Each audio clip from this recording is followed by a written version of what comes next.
Amis très chers, voici une très belle question, mais très délicate, à laquelle je vais essayer de répondre. Le commandement de Jésus « Ne jugez pas », comment doit-il être compris ?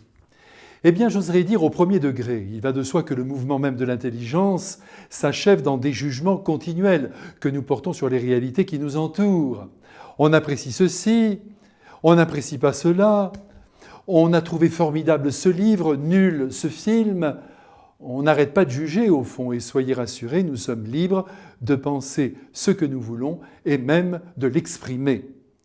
Lorsque Jésus, non pas nous invite, mais nous commande de ne pas juger, il n'a pas bien sûr en vue ces appréciations que nous portons sur le plat qui nous est servi au restaurant du coin, ou sur la qualité ou la non-qualité de notre téléphone.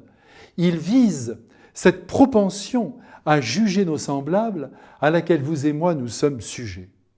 Car bien évidemment, dans nos jugements, nous nous trompons. Nous jugeons les personnes à partir de ce que nous en voyons de l'extérieur, ou pire encore, de ce que l'on nous a dit d'eux.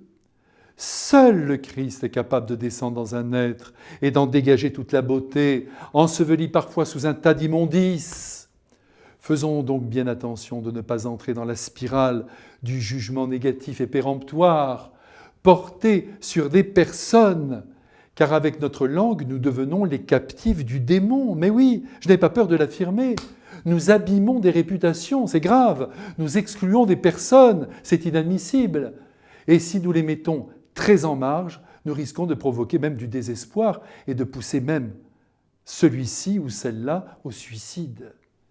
Juger négativement un être, c'est au fond le détruire, c'est le supprimer. Je vous en supplie, faites attention comme je fais attention moi-même. Votre langue peut devenir un fusil.